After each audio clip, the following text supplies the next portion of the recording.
Gracias a toda la gente que ha venido. Primero, hoy vamos a hablar de trade-offs y el primer trade-off es precisamente la gente que no ha venido. Hay que elegir entre muchas cosas y una de las cosas de las que vamos a hablar hoy es que estamos forzados, ¿no?, a hacer esas elecciones constantemente y cómo influyen en lo que hacemos, ¿no? Hoy vamos a hablar de trade-offs, vamos a hablar también de cómo los trade-offs siempre ocurren en un contexto y este es el contexto el que nos tiene que informar sobre qué trade-off hacer en concreto. Vamos a ver el contexto de Devengo, que es la empresa también donde estoy trabajando ahora. Y por último, algunas prácticas, algunas estrategias que intentamos dar al equipo de desarrollo o imponernos o autoimponernos en el equipo de desarrollo para hacer esos trade-offs, ¿no?, para poder elegir por qué camino voy. Antes de nada, sé que todos los ponentes empezamos igual, pero es necesario y es importante. Estas conferencias son un esfuerzo épico para un montón de gente. Cada vez ocurre menos, la gente se da cuenta de que es más difícil hacerlas rentables. Aquí hay varias personas de las que soy consciente que organizan eventos todos los años y les cuesta mucho trabajo y mucho esfuerzo. Los patrocinadores ahí son súper importantes. Entonces, un gran gracias y un gran aplauso para los patrocinadores y para los organizadores que montan estos tinglados. Bueno, soy consciente de que aquí igual estoy predicando al converso, porque esta sala tiene gente con mucha experiencia, que ya sabe de qué va el tema y a la que no hace falta que yo venga a dorarle la píldora o a explicarle muchas cosas. Pero creo que es una de las partes más importantes de lo que hacemos, de nuestra profesión, el entender y comprender que lo que hacemos no tiene una figura ideal. Cuando empezamos a desarrollar software, muchas veces, hablo de mi experiencia, pero también lo he visto reflejado en otros, creemos que en algún momento, cuando tengamos los suficientes recursos o la suficiente experiencia, daremos con la manera de hacer software. Una forma idílica y perfecta, pues como los objetos platónicos, ¿no?, que todos tienen el mismo ángulo, las mismas caras, los mismos vértices, etcétera, que es la manera canónica de hacer software. Y no es verdad. Hay muchas maneras de hacer software y la mayor parte de ellas vienen determinadas por tu industria, por cómo trabajas, por tu manera de ser. Otra cosa también que se va descartando con el tiempo es que uno empieza pensando que nuestra profesión es una ingeniería. Te vas dando cuenta de que es una mezcla, ¿no?, entre ingeniería y proceso creativo, proceso comunicativo, proceso de entender cómo funcionan otras personas y cómo funcionas tú. Y todo eso se va construyendo poco a poco, pero creo que una de las cosas a las que todos llegamos como conclusión es que no hay una manera perfecta de hacer software. Y es importante recordarlo una y otra vez, porque encima somos un sector que es súper sentencioso todo el rato. Es decir, joder, es que no estás haciendo no sé qué, lo estás haciendo mal, es que esta no es la manera de hacer no sé cuál, es que esta no es la manera de hacer no sé qué. Y creo que es importante que recordemos que hay muchos contextos, muchas limitaciones de muchos sectores y es importante que sepamos ajustarnos a cada una de ellas para poder seguir hacia adelante, ¿no? ¿A qué voy con todo esto? A que estamos forzados, no es que tengamos que, es que estamos forzados a hacer trade-offs constantemente. Y una de las mayores separaciones o diferencias es que algunos los hacemos de manera consciente y otros los hacemos de manera inconsciente. Tú puedes decidir, bueno, tenemos que llegar a esta fecha, tenemos que hacer esta funcionalidad, voy a reducir el scope de la funcionalidad, voy a intentar hacer pues, un cortado más vertical de cómo tiene que funcionar esto, o puedes simplemente, venga, corre, que hay que llegar. Y entonces llegamos a la fecha pues, de cualquier manera, con lo que tengamos, como tengamos y en el proceso en el que estemos. En los dos casos hemos hecho un trade-off, hemos cambiado algo por algo, pero en un caso ha sido consciente la elección y el otro no. Y los resultados normalmente lo suelen mostrar. Una parte importante de entender también que es un trade-off es que es una elección entre dos cosas deseables. Porque muchas veces decimos, pues lo podemos hacer bien o lo podemos hacer regulero. Bueno, eso no es un trade-off. Eso es una elección, pero no es un trade-off. La idea es, lo puedo hacer bien y tengo diferentes ejes de lo que quiere decir bien y puedo elegir entre diferentes espectros o puntos del espectro de hacer bien o mejor o peor algo. Y quería empezar con un par de ejemplos de trade-offs. El primero es este de aquí, que yo creo que es un trade-off que hacemos constantemente, algunas veces, 2 veces al día o 3, y y que es la mayor parte de las veces inconsciente. ¿Vale? Y no hay intención de shaming por ningún lado, pero básicamente todo el rato estamos eligiendo entre nuestro estilo de vida, ¿vale? Que es pues, lo que yo quiero hacer, y el estilo de vida o la vida de la gente que trabaja en hostelería, por ejemplo. Nos hemos acostumbrado a que tú vas a las 3 de la tarde a comer a un sitio y te sirven, y sales de comer a las 6:30 de la tarde y lo mismo por la noche. Reservas a las 10:30 de la noche y ya está, y terminas de comer a la 1 de la mañana, ¿no? ¿Qué pasa? Pues que eso te ajusta muy bien a tu estilo de vida, porque es cuando tú quieres estar de chufla y estar con tus colegas. Se ajusta muy mal al estilo de vida de la gente que trabaja en hostelería. Como persona que ha trabajado en hostelería y ha sido propietario de un local de hostelería, pues que sepáis que cuando vais a comer a las 10:30 de la noche y os sentáis a las 10:30 de la noche a comer, básicamente pues hay un camarero, hay un cocinero, hay un montón de gente que no ve a sus hijos o no ve a su familia o les es imposible conciliar. ¿Qué pasa?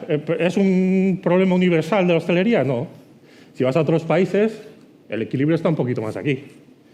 Si vas a los países nórdicos, está aquí arriba del todo, ¿vale? A las 5 de la tarde ya no hay dónde comer, o dónde cenar, perdón. Entonces, este es un trade-off que hacemos de manera inconsciente. Yo soy, salvo que seas un psicópata misántropo, tú no quieres putear a la gente que está trabajando en hostelería, pero lo asumimos, es parte del estrato sociocultural en el que vivimos y básicamente lo damos por hecho, es así como funciona. Pero estamos haciendo un trade-off, ¿vale? Estamos de alguna manera maximizando, vuelvo a decir, son dos ejes en los que querríamos maximizar, ¿no? Yo querría que mi estilo de vida pues, fuera el que yo quiero tener, pero también que la gente que trabaja en hostelería tuviera su vida razonable, ¿no? Nadie quiere putear a la gente que trabaja en hostelería. Pero aún así no podemos escapar el tema de los trade-offs, ¿vale? Seguimos cayendo en ellos y en este caso, por ejemplo, pues tenemos este aquí. Otro ejemplo, en este caso, consciente, ¿vale? Tiene que ver con cómo se llevan algunas misiones espaciales, en concreto, por ejemplo, esta de los rovers en Marte.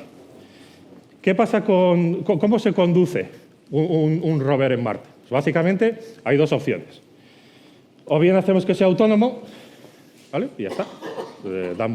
Implementamos el software que haga falta para que sea capaz de navegar el paisaje de Marte, o bien lo dirigimos desde la Tierra. La NASA, que es famosa por ser extremadamente consciente en los trade-offs que hace, ha estudiado mucho este tema, ¿vale? Y ha dedicado mucho dinero y mucho esfuerzo a este tema.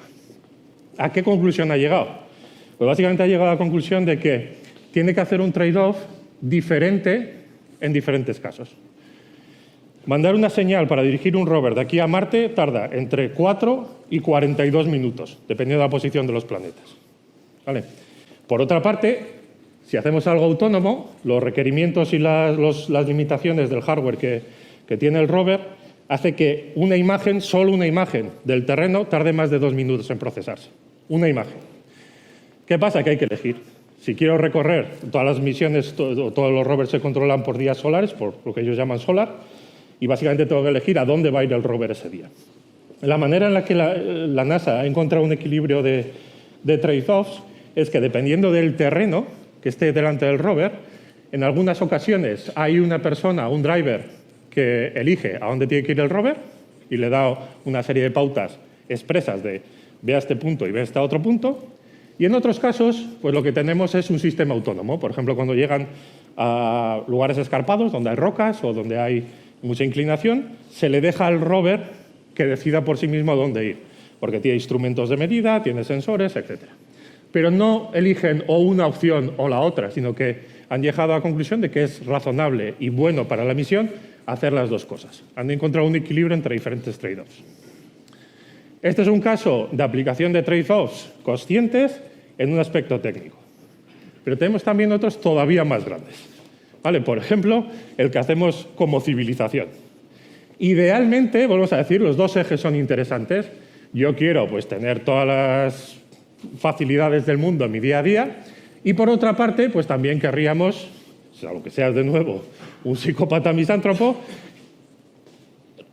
pensar que vivimos en un sistema finito donde tenemos una cantidad de agua y de oxígeno X y que no podemos desaprovechar, ¿no? Y alguien o una civilización que encontrase un punto intermedio, pues posiblemente tendría mayores posibilidades de supervivencia que la que tenemos nosotros. Nosotros hemos llegado a la conclusión de que es imprescindible que yo pueda comprar a las 3 de la mañana un tapón de baño con forma de patito en AliExpress y que eso se meta en un contenedor y me lo traigan desde Singapur por 1,50 €. Bueno, pues es uno de los ejes, que está muy bien, que es este de las facilidades, pero a costa de que el otro eje se queda un poco cojo, ¿vale? Este caso es un trade-off totalmente, yo diría que está justo en la barrera entre consciente e inconsciente. De nuevo, pues la gente no quiere un apocalipsis, pero a la vez la gente sabe que no estamos yendo por el buen camino y aún así no lo corregimos. Seguimos en la misma dirección. Entonces, ¿qué es lo que muestra una y otra vez todos estos trade-offs? Bueno, pues que básicamente todo lo que hay por debajo, todas las funcionalidades o todas las cualidades que hay por debajo, viven en un espectro.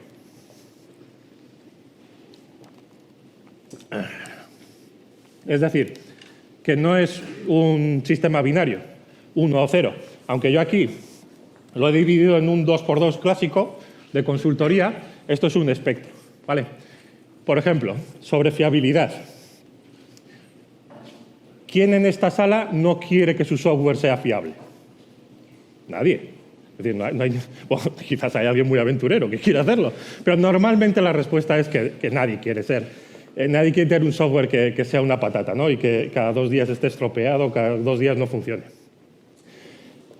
¿Qué pasa? Que aun queriendo que nuestro software sea fiable, hay toda una escala de grises y todo un espectro en el que podemos trabajar. Entonces, ¿qué nos podemos encontrar en ese espectro? Pues bueno, un e-commerce normalito, tu prima que vende productos homeopáticos por internet, o sandalias o toallas, pues bueno, si cae el site no es un gran problema, pues bueno, tiene un día malo de ventas, pero no es un gran problema.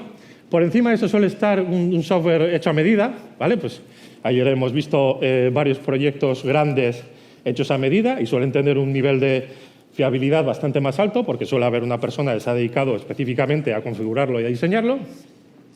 Luego tenemos el tema de los SaaS, que normalmente suelen ser más fiables por el hecho de que el scope suele ser más reducido y más estable, ¿no? Se trabaja en producto y, por lo tanto, pues se va puliendo mucho más que en el software customizado, que siempre tiene muchas peculiaridades, ¿no? Por otra parte, si seguimos en ese espectro, pues nos encontraríamos con un e-commerce masivo tipo Inditex. Pues Inditex, si se decae un día normal durante 1 hora es una putada. Si se cae un Black Friday, pues bueno, pues os podéis imaginar lo que pasa.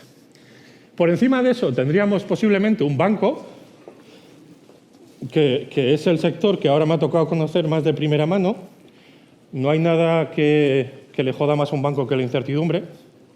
Son, en ese sentido, muy como las aseguradoras, quieren saber lo que va a pasar antes de que pase. No les gusta nada que suene ni remotamente cercano a peligroso.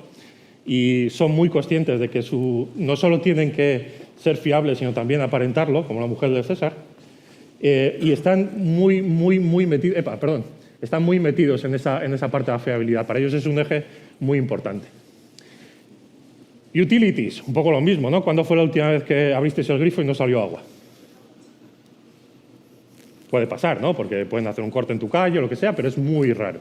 Lo mismo que la última vez que apretasteis un interruptor y no había electricidad. Muy raro también.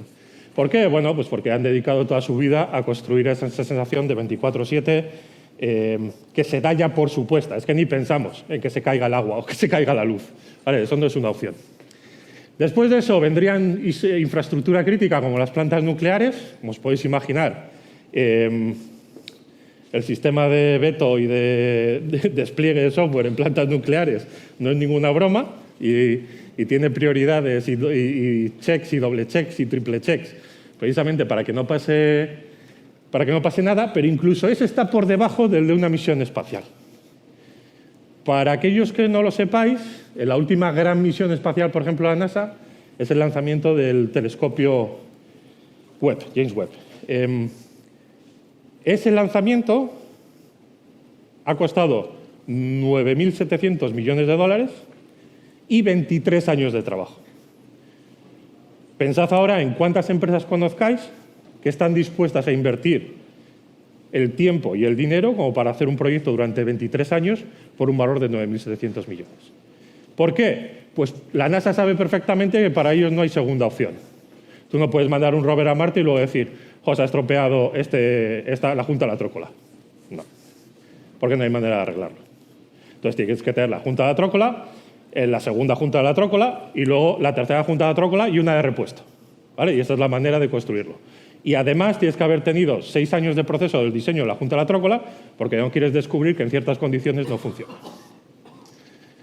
Por el chascarrillo, me gustaría que hicierais ahora una estimación así a bote pronto de cuánto se suponía que iba a costar y cuánto iba a durar esta misión, la James Webb, para que veamos también cómo nos estamos estimando. ¿Alguna cifra? Primero el dinero. Ha costado 9.700 millones. ¿Cuánto creíais que dijeron que iba a costar? ¿Cuánto? 2.000. Menos. 1.000 millones. 1.000 millones era el presupuesto original de la James Webb. ¿Y cuánto iba a durar? 3 años. 5 años. Y un poquito más, 7 años. Hemos pasado de 7 años a 22, de 1.000 millones a 9.700 millones. ¿Vale? ¿A qué voy con todo esto? A que no es gratis. Quiero decir, ser fiable a esos niveles de fiabilidad no es gratis. Hablaban también mucho de puntos simples de fallo, ¿no? Estos sitios en los que si algo casca, pues nosotros lo tendríamos con algunas bases de datos maestras o con algunos puntos críticos de servicios, etcétera. Si algo casca, todo se va al carajo. Ellos tenían 250 puntos críticos de fallo único. Pues cubrir todo eso no es ni barato, ni rápido, ni fácil. ¿Vale? ¿Tenemos que funcionar todos aquí? Ojalá pudiéramos, pero no podemos. No se puede tener ese nivel en nuestro trabajo. Entonces tenemos que elegir alguno de estos puntos de por aquí. Lo normal es que estemos por debajo de esto, porque por encima de eso hace falta mucho dinero y mucho tiempo, ¿vale? Y no todas las empresas lo tienen. Y hay que asumirlo. Es decir, es que no podemos pensar, no, yo voy a ser tan bueno, voy a tener tanto talento en mi equipo que voy a ser capaz de hacer esto con el recurso de una startup que ha levantado 500.000 euros. No se puede. Disponibilidad de recursos, lo mismo. Había puesto aquí tu blog, ¿vale? Porque es la típica cosa a la que da un poco igual que se caiga o no. Se vuelve a repetir en la disponibilidad de recursos. Dinero invertido en tu blog, tampoco cero. Pero a partir de ahí pues, encontramos de nuevo un espectro, ¿no? Pues, por ejemplo, tradicionalmente una empresa que está empezando, una peluquería, una empresa que hace camisetas, pues bueno, tiene unos recursos relativamente limitados en personal, en tiempo, en dinero, etcétera. Nos encontramos después con la startup media, ¿vale? Estos dos puestos seguramente se intercambiarán en breve, porque durante mucho tiempo hemos vivido, la última década ha sido una década de básicamente de tasas de interés cero. Entonces, pues la gente que tenía pasta, pues la metía en software. Eso ya se ha acabado, porque se ha acabado la época de tasas de interés cero. Y ahora, pues tú metes dinero en bonos del Estado o en notas del Tesoro en Estados Unidos y te dan un 6%. Vale.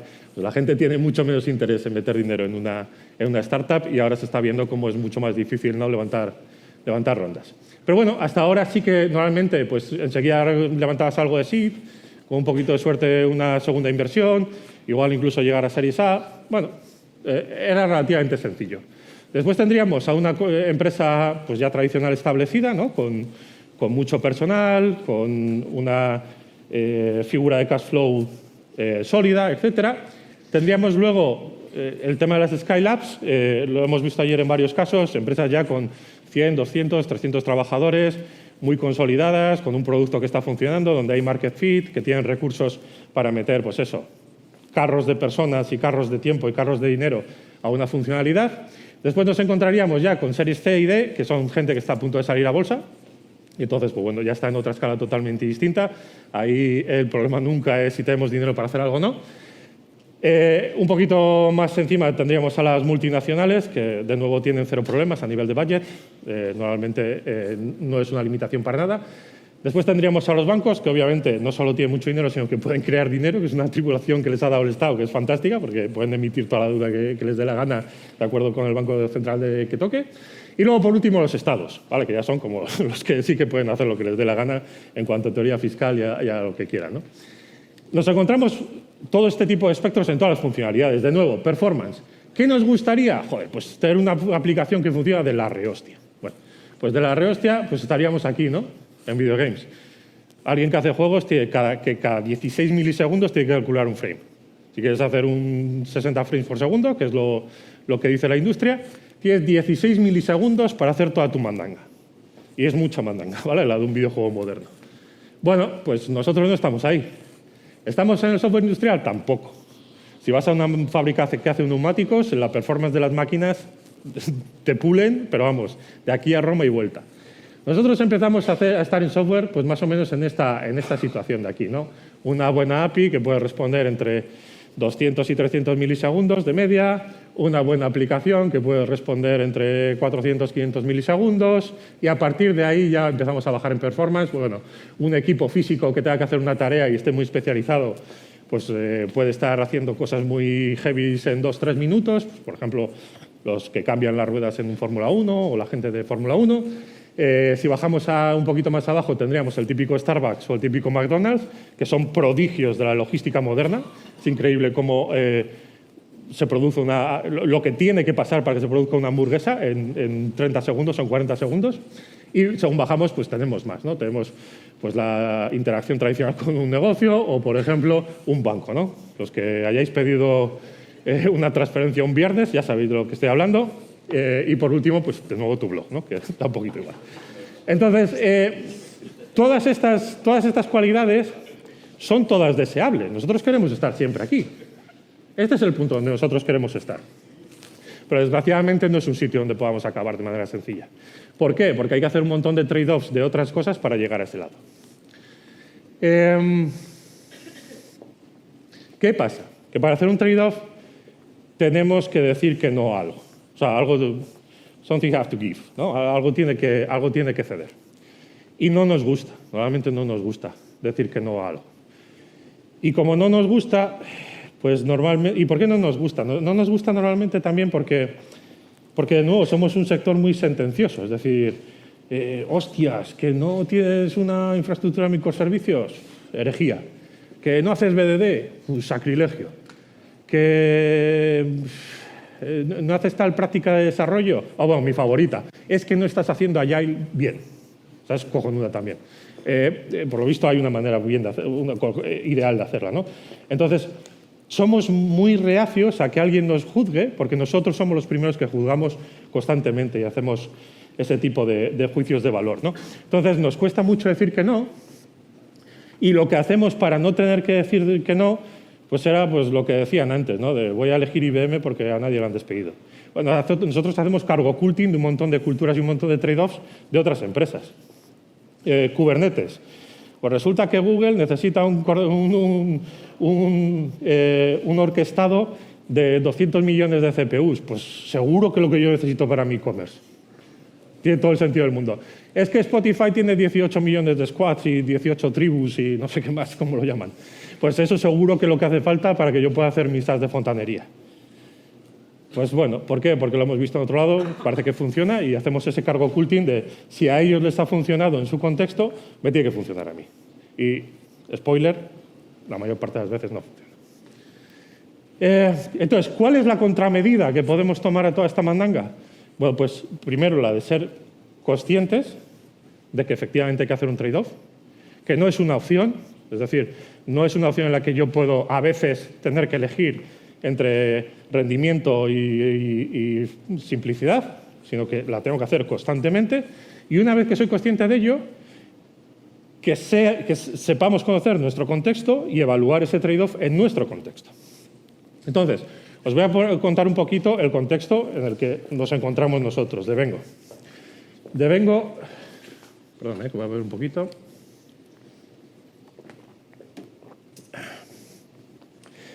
Devengo empieza en 2019 en un sector que se llama Salary Advance, ¿vale? O lo han llamado Salary Advance.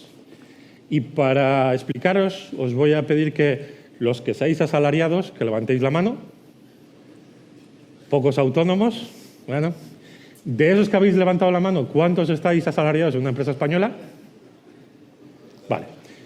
Que sepáis que todos los que habéis levantado la mano tenéis una cosa en el Estatuto de los Trabajadores que dice que vosotros podéis pedir que os den el dinero devengado, que quiere decir que es el dinero que vosotros ya habéis generado con vuestro trabajo, en cualquier momento del mes, sin ninguna limitación, salvo una, que es que daros ese dinero ponga en peligro la estabilidad financiera de la empresa, que no ocurre nunca.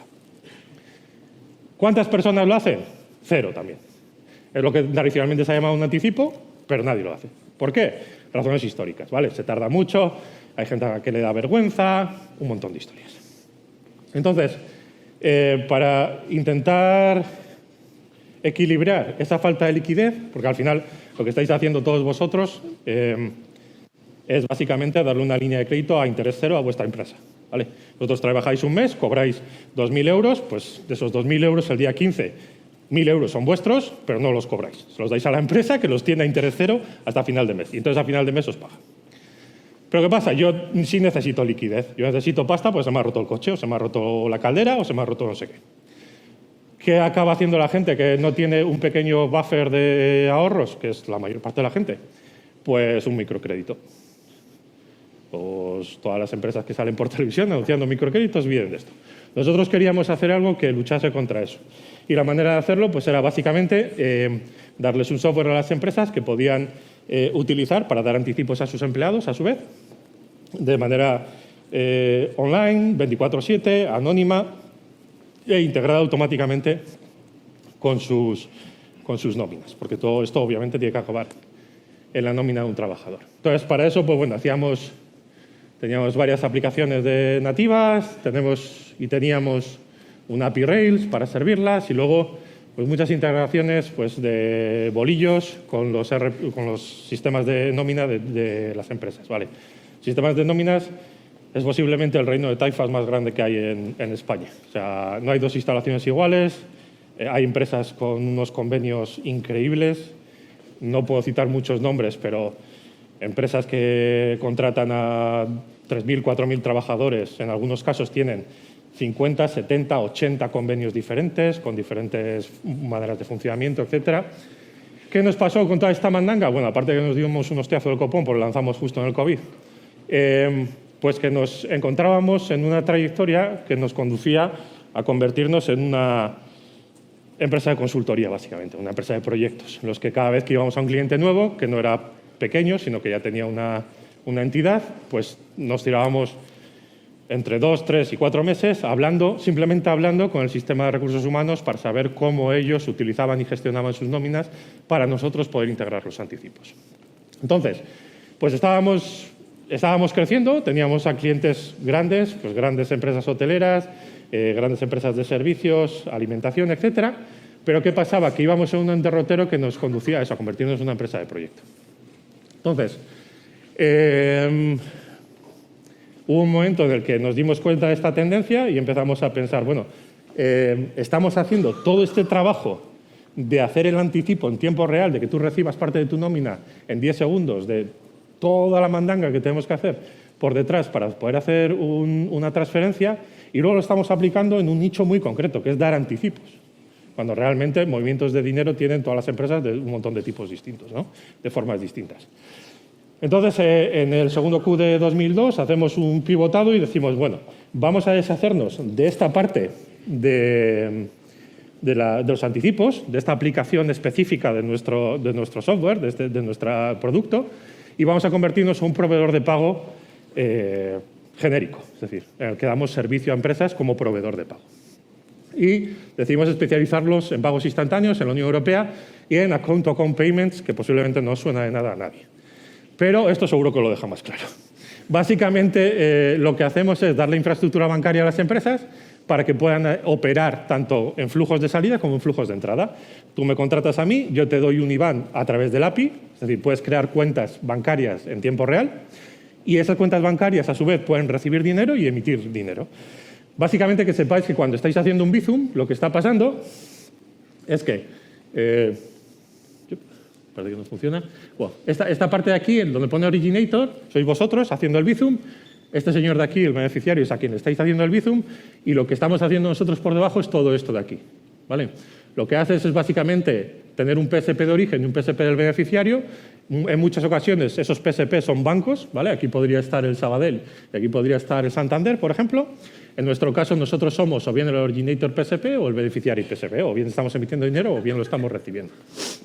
Cuando alguien decide hacer una transferencia, hace lo que se llama la instrucción de esa transferencia, de ese, literalmente, transferencia de crédito SEPA instantáneo, y nos lo dice a nosotros, ¿no? Quiero enviar 25 euros a ese fulano. En vuestro caso, a través de la aplicación de Bizum, quiero enviar 35 euros a este fulano.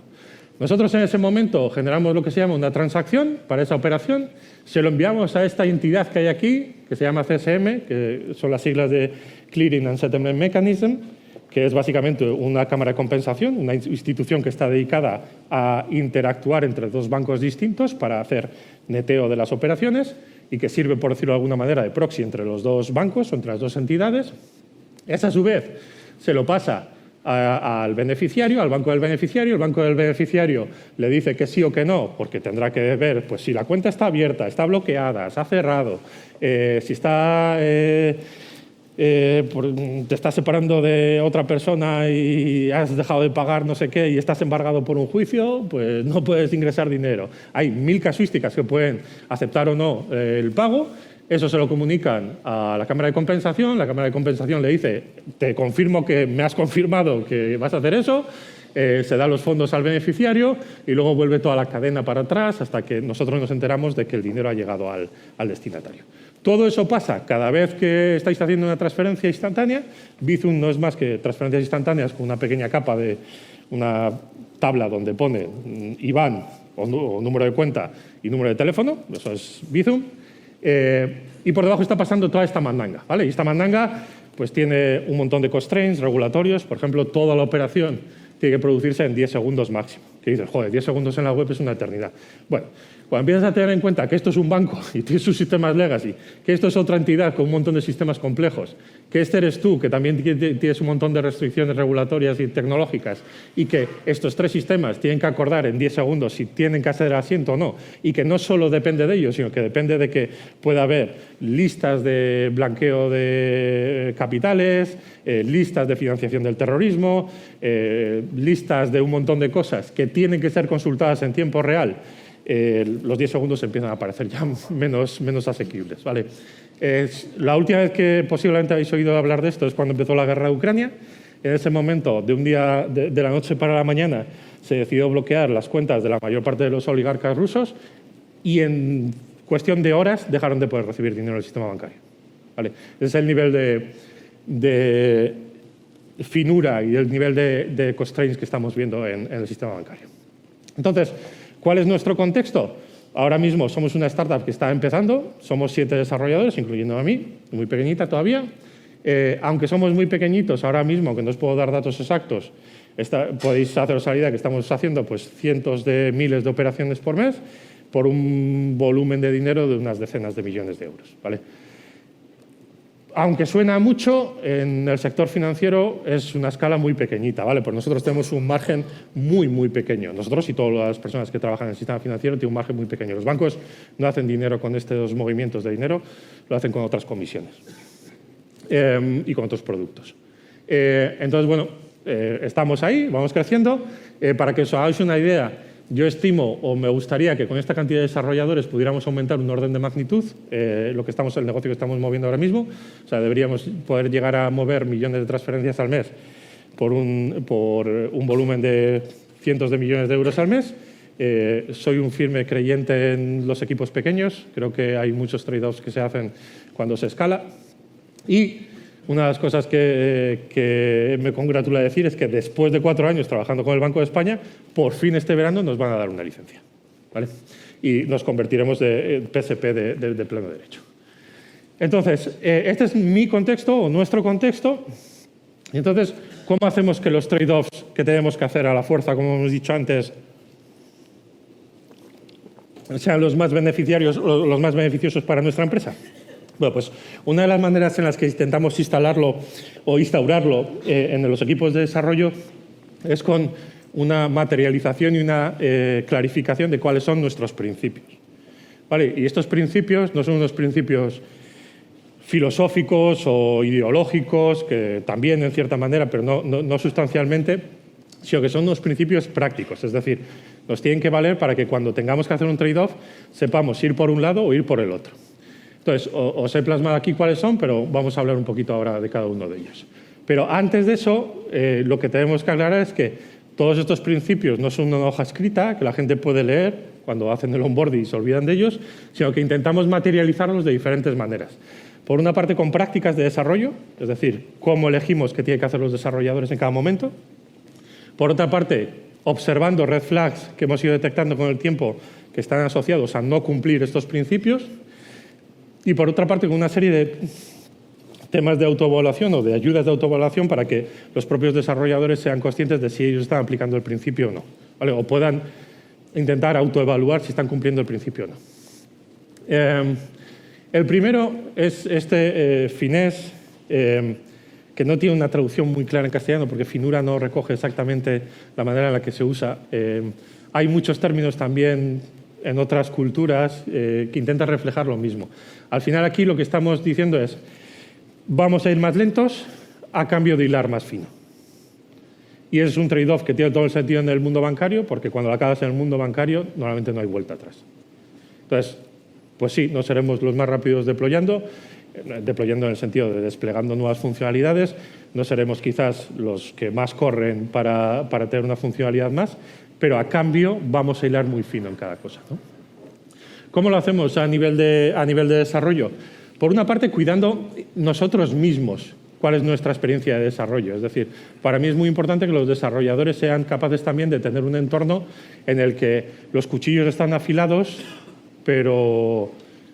y no dejamos que se desafilen. Es decir, que tienes herramientas que tienes que saber cómo utilizar, pero cuando sabes utilizarlas te dan la capacidad como para actuar con mucha precisión, ¿no? Otro de los conceptos fundamentales que trabajamos todo el rato en el equipo es que cuando nos encontramos con escenarios que no eran esperables, la caguemos de manera correcta. Es decir, no lo haremos bien, pero la cagaremos de manera correcta. ¿Qué quiere decir eso en el mundo bancario? Por increíble que os parezca, hay muchísimas ocasiones en las que en ese intercambio que veíamos antes entre beneficiario y origen, los bancos no responden ni la verdad, ni lo que quieren hacer, ni cómo lo quieren hacer, sino que responden con errores que no corresponden a lo que realmente ha pasado, no te responden en tiempo, etcétera, etcétera. ¿Qué quiere decir fallar grácilmente en este contexto? Que cuando nos encontramos con esas situaciones, en vez de optar por una opción por defecto, normalmente solemos parar y levantar la mano. ¿Qué quiere decir levantar la mano? Mandar un aviso a nuestro equipo de operaciones, mandar un aviso al equipo técnico si es que fuera necesario, introducir análisis automáticos de por qué se ha producido el error y todo eso ponerlo a disposición del equipo de nuestros equipos, ¿no? De operaciones y de desarrollo.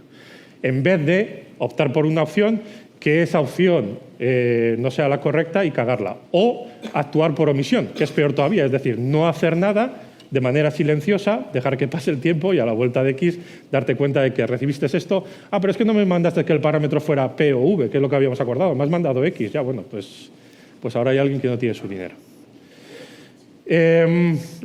Trabajamos mucho en el improvement continuo de las funcionalidades. Para nosotros un gran éxito fue pasar de tener un éxito de operaciones en transferencias instantáneas del 96,2% al 97,3%.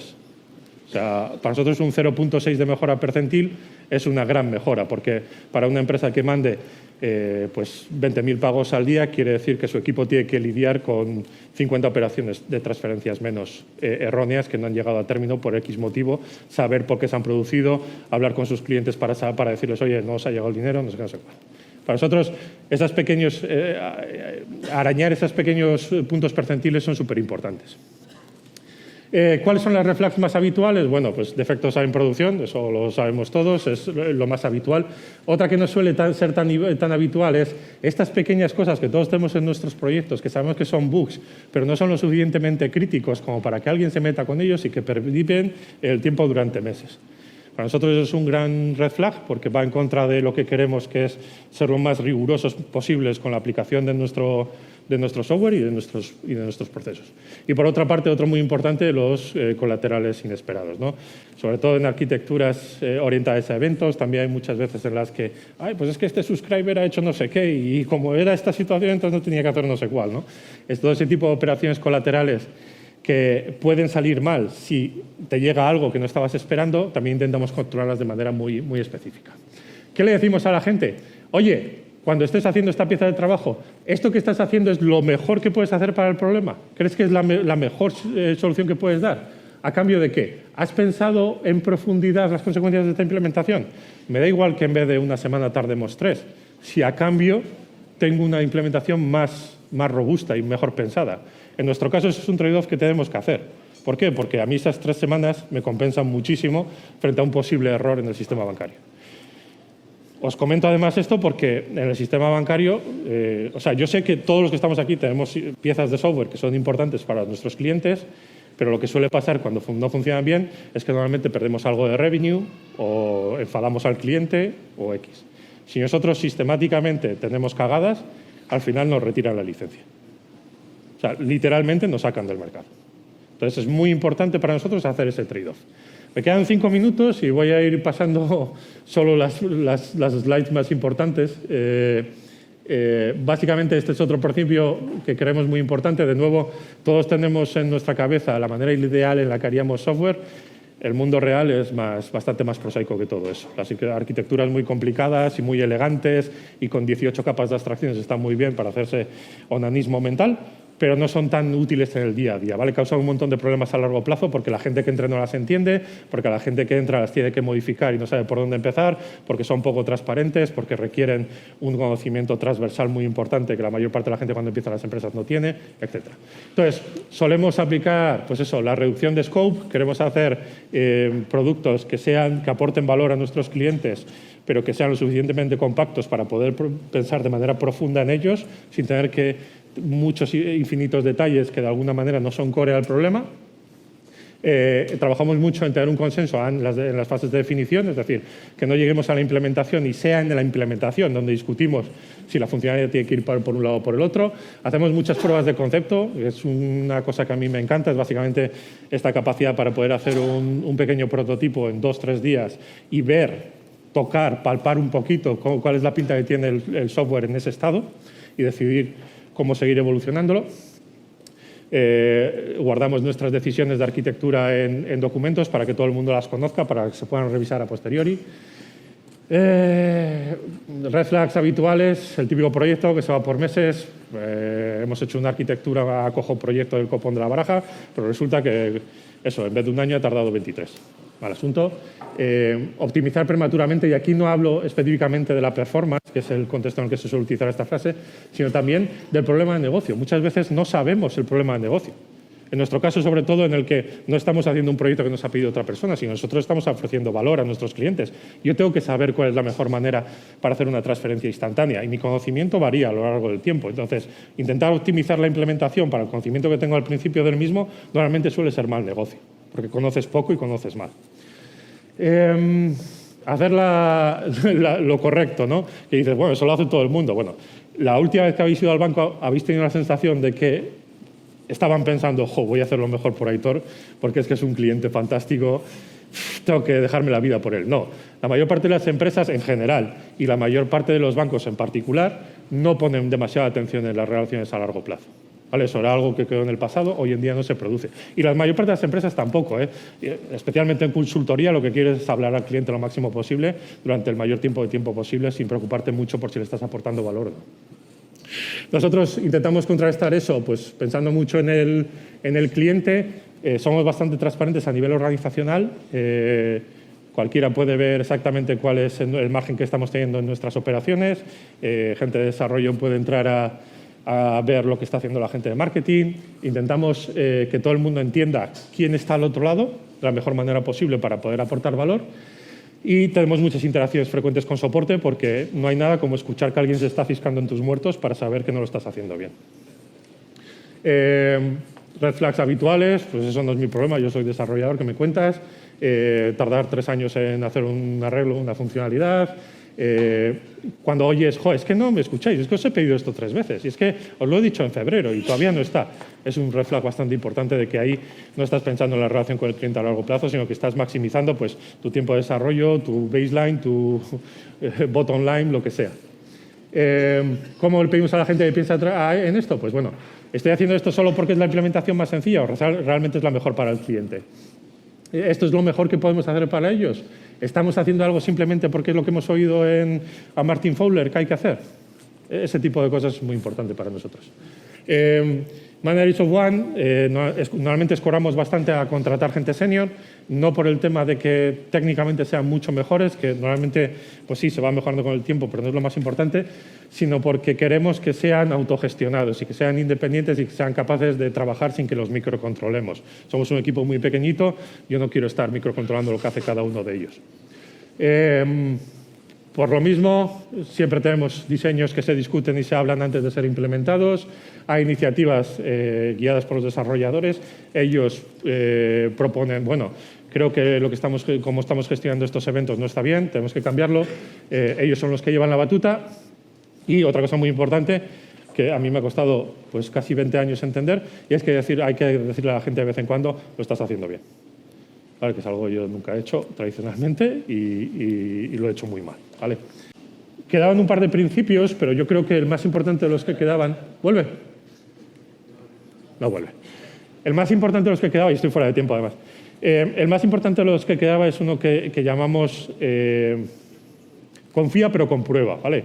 Los que tenéis más canas de aquí, igual os acordáis de Gorbachev y de Reagan, al final de la Guerra Fría, a Reagan se le acercó una señora, una académica americana, y le dijo, oye, los rusos son como un señor de Cuenca, le gusta hablar con refranes, les flipa que hagas refranes. Y le enseñó uno que es doverai no proverai, que quiere decir confía pero verifica. Y Reagan, que era muy listo, lo utilizaba todo el rato con Gorbachev. Y Gorbachev le decía, pero tío, que lo dices todo el rato. Y dice, ya es que me gusta. Bueno, pues funcionaba. Creó una tendencia en la que los rusos veían una parte de su cultura reflejada en esa frase que les gustaba mucho. Y básicamente, ¿de qué va el rollo? De que aunque demos mucha independencia y mucha autogestión a nuestros desarrolladores, eso va siempre acompañado y junto a una due diligence constante que llega al punto de lo paranoico en lo que hacemos. ¿Por qué? Porque, de nuevo, no os podemos permitir cagarla. Entonces, ¿qué pasa? Que muchas veces hay doble checks internamente de cómo debe funcionar un flujo, triple checks de cómo tiene que funcionar un flujo. ¿Qué trade-off estamos haciendo ahí? Pues la simplicidad del software potencial, pues simplemente pues, compruebo si esto está así y si no está, lo para afuera, versus la fiabilidad de que, oye, no me estaba esperando este parámetro, no me estaba esperando esta llamada al API, no me estaba esperando que los datos fueran de esta manera. Entonces, eso, como digo, básicamente la implementación que tiene luego en el código es que pues, utilizamos feature flags para todo que sea ligeramente sustancial. No hay nada en producción que no haya pasado por una feature flag, por ejemplo. Hacemos soft launching de la mayor parte de las funcionalidades a un punto, o sea, a una parte muy específica de nuestros clientes. Nosotros tenemos clientes que hacen 20 transferencias al día y 20.000. Entonces, obviamente tenemos que calibrar a qué clientes lanzamos qué funcionalidades, incluso dentro del mismo cliente puede ser diferido en diferentes etapas.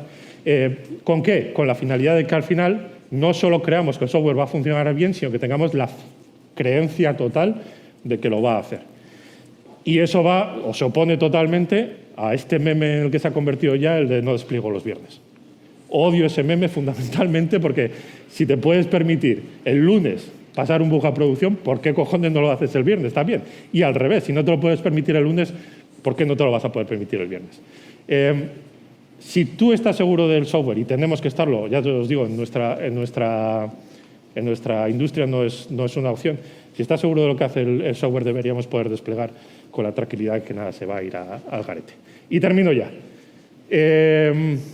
Todo lo que hacemos todo el rato son trade-offs, ¿vale? Hay un ejercicio muy conocido en budismo que es responder a esta pregunta, y es, sabiendo que la muerte es certera, es decir, todos vamos a morir, todos los que estamos en esta sala vamos a morir, pero no sabemos cuándo, puede ser hoy, alguien puede salir de aquí y le atropella un coche, le damos por culo.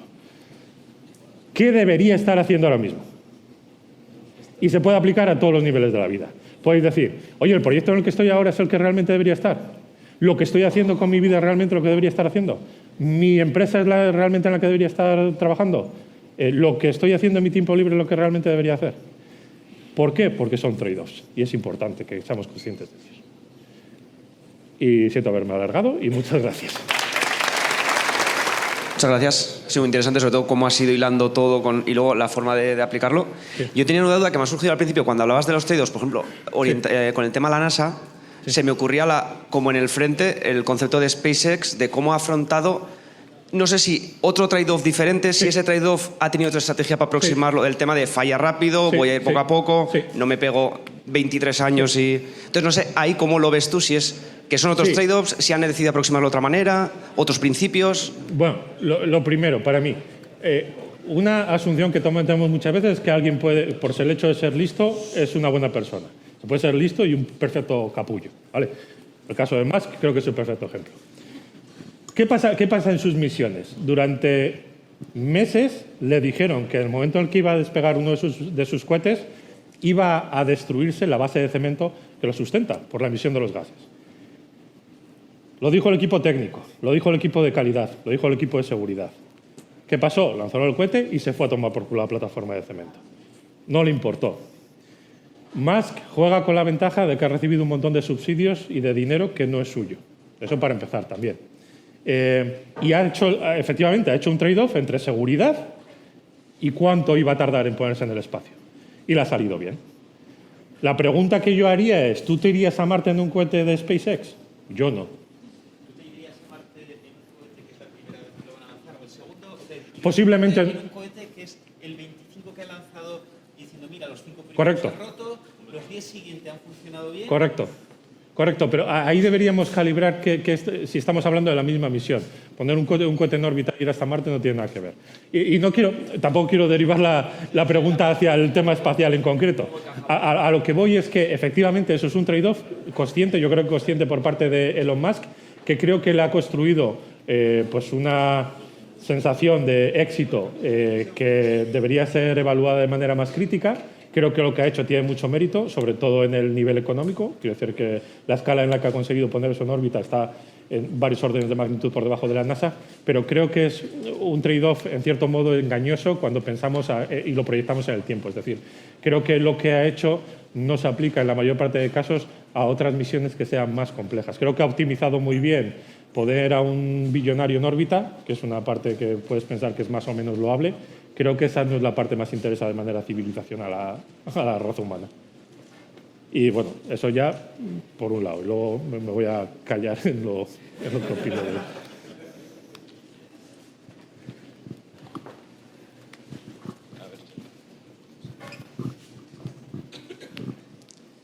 Muchas gracias, Aitor, por la charla. Está muy interesante, muy profundo. Yo creo que el mensaje que has transmitido es muy importante porque vamos muchas veces ciego con la inercia pensando que es la única forma. Te iba a preguntar sobre el tema de los principios. Que nosotros pasamos por un proceso similar hace poco, después de muchos años sin tener nada por escrito. ¿Cómo haces para que eso en el día a día pase más allá del papel, ¿no? Y qué feedback loop tenéis ahí para aseguraros de que eso se está llevando en el día a día? Correcto. Hay diferentes estrategias. A nosotros cosas que nos están funcionando bien son empezar desde el principio, es decir, que sea parte del onboarding. Nosotros en el proceso de hiring explicamos estos y hablamos de estos principios ya para que la gente sepa dónde se está metiendo. En el momento en el que alguien entra en la empresa, le asignamos siempre un buddy, que es una persona que conoce estos principios y que creemos que los representa en el día a día. Esa persona intenta inculcarlos en la persona que es nueva. Y luego tenemos una cosilla que llamamos prácticas y convenciones, que es una reunión bisemanal o quincenal, mejor dicho, no bisemanal, quincenal del equipo, en el que básicamente revisamos red flags que hemos encontrado durante los últimos 15 días que creemos que se desalinean de nuestros principios. A esa reunión a día de hoy acude todo el equipo técnico, pues somos pocos, y en esa reunión se evalúa, oye, ¿esta decisión que hemos tomado aquí está alineada con esto que queríamos hacer o no? Si no lo está, dejamos constancia en un handbook que tenemos interno de por qué creemos que no lo está y creamos una serie de tickets y una serie de tareas para subsanarlo. Y si lo está, si llegamos a la conclusión de que sí que lo está, hay algunas veces en las que hemos retocado los principios, porque tampoco son tablas que ha bajado Moisés del monte Ararat. Quiero decir, son principios que creemos que encajan con lo que queremos hacer, pero que están sujetos a reevaluación. Entonces, había algunos, por ejemplo, que no existían originalmente en entre estos que he presentado y se han incluido, y otros que teníamos originalmente que se han ido, porque hemos dicho, pues nos hemos equivocado, con esta parte no tiene tanto sentido. Pero yo diría que ahora mismo son las 2, 3 tácticas que tenemos para intentar inculcarlo en la gente que llega al nuevo equipo y para tener un proceso de feedback constante de, oye, aquí nos estamos desviando o aquí no.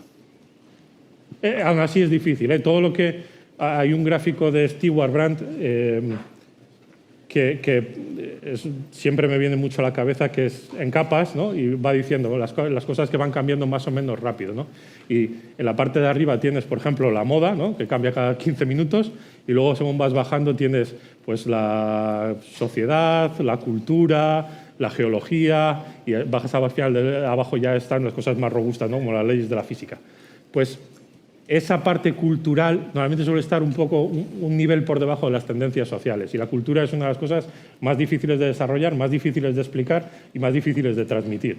Cuando la ves, la reconoces, pero es muy difícil de crear de manera artificial. Entonces, no hay una respuesta fácil, lo que intentamos es, pues, con la práctica, intentar difundirlas y cuando vemos que nos desviamos de ellas, intentar corregirlas. Pero es a mi modo de ver, es una de las cosas más difíciles de explicar y de implantar una empresa, ¿no? Esa cultura. ¿Por qué eso? Porque muchas veces es difícil incluso explicarla. Has estado a gusto en un sitio y has encajado en un sitio y no sabes muy bien verbalizarlo, porque había una serie de notas culturales con las que tú estabas en resonancia, pero ni siquiera sabes exactamente cómo se producen, por qué o quién las crea. Entonces, eso luego subyace ahí una serie de tendencias o de intenciones estructurales de la gente que ha creado ese contexto, pero tienes que llevarlas en marcha y seguir aplicándolas. No es fácil. Para mí es una de las cosas más difíciles de montar equipos de desarrollo, instalar esas culturas. Porque normalmente, históricamente, que hemos visto? Pues en muchas startups hemos visto esto de move fast y break things. Mi pregunta es, ¿queréis que vuestro banco funcione así? Move fast and break things. Pues igual, no. Vosotros queréis que vuestro banco no rompa demasiado las cosas, sobre todo si es vuestro dinero, no sé. Pero hay otros contextos en los que igual sí que tiene sentido, ¿no? O sí ha tenido sentido históricamente.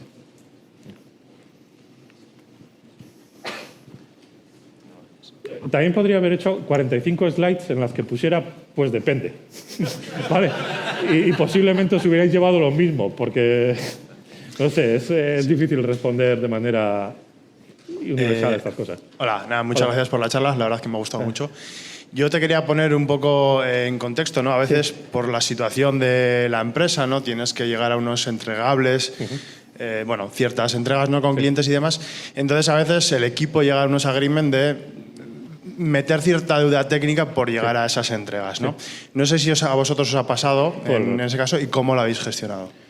Pues como hemos podido. Yo creo que el problema de la deuda técnica, normalmente cuando es consciente, no es un problema. Es decir, si yo sé que he recortado en cierto aspecto, de nuevo, eso no quiere decir que... Una de las cosas también que ha causado mucha industria es el tema de los MVPs, ¿vale? Entendiendo MVP como cosas que sean viables. Viables quiere decir que sigues respirando al final del día. Eso no aporta mucho valor a nadie. Pero hemos instaurado ahí la línea, ¿no? De esto es suficiente. Creo que la mayor parte de las veces hay que ir un poquito más allá y hay que hacer un poco de compromiso. Y sé que es difícil porque, bueno, pues porque todo el mundo quiere sacar las funcionalidades lo antes posible y quieres poner en producción, ¿no? También es verdad que ayer lo comentábamos en otra sesión, que la mayor parte de las fechas son totalmente aleatorias. Es decir, tú quieres hacer A, B y C y A, B y C tiene que estar en 2022, a lo largo de 2022, pero que una pieza de software tenga que ser desplegada el 17 de mayo de 2024 es totalmente random. Lo ha decidido alguien porque le ha salido del cimbrel y ya está. O del toto, en el mejor de los casos. Pero no responden a nada. ¿Qué pasa? En nuestro caso, por ejemplo, sí que tenemos fechas que tienen todo el sentido del mundo porque son regulatorias. Si a mí la Unión Europea me dice o esto para esta fecha haces esto o estás fuera, lo tengo que hacer, sí o sí. En ese caso, ¿qué tienes que hacer? Un trade-off, volver a equilibrar. Lo que no creo que sea bueno es que en ese 2x2 que hemos visto al principio estés en cualquiera de las esquinas. ¿Por qué? Porque estás dando mucho de un lado y poco del otro. Normalmente suele estar mejor en el centro. Con el tema de la deuda técnica, yo creo que lo más importante, volviendo un poquito a la pregunta original, creo que lo más importante es ser consciente de ellos, de esa deuda técnica, de que existe, ser consciente de que arreglarla no es posible, sino que es parte de introducirla. Es decir, estás por utilizar un paralelismo financiero, estás comprando una hipoteca y tienes que pagarla, ¿vale? Entonces no es simplemente una línea de crédito a interés cero, tienes que pagarla. Y instaurar las pautas para recuperarla, es decir, pues yo he contraído esta deuda, voy a pagarla aquí, aquí y aquí. Y esa parte tiene que ser una parte de negocio también. Y tiene que ser una parte también, además, que sea explicitada de manera horizontal en toda la plataforma. Una de las cosas también que a mí me introduce o me da mucha pena muchas veces es cuando la deuda técnica es algo que solo conoce el equipo técnico. En el equipo técnico todo el mundo sabe que hay una parte que está hecha como la mierda. Pero nadie más en la organización lo sabe. No hay una transparencia de decir, oye, esto funciona mal, sabemos que funciona mal, va a ocasionar problemas porque funciona mal y hay que arreglarlo. Muchas veces esa parte somos muy malos transmitiéndola también. No, lo que pasa es que a veces a producto, como ve que funciona, sí, a pesar de que está hecho como los zorros, no le interesa volver a recuperar esa deuda Claro, técnica. pero ahí el problema no es de producto, quiero decir. Para el que usa el software, todo lo que ve es la interfaz, claro que sí. Pero el problema es tuyo por no comunicar que tú tienes ese problema. Quiero decir, si se hace una buena gestión de producto, el producto va a ser receptor de esa información si tú se lo dices. Va a entender que tú tienes unas necesidades y va a poner de su parte para que tú las soluciones. No son equipos que deberían estar a la gresca. Pero si no se lo dices, pues producto también dice, pues bueno, hemos desplegado lo que queríamos hacer, está hecho y funciona, pues para adelante, pues la siguiente. Y no se le puede culpar de ello, porque si no se lo has contado no saben lo que hay por detrás.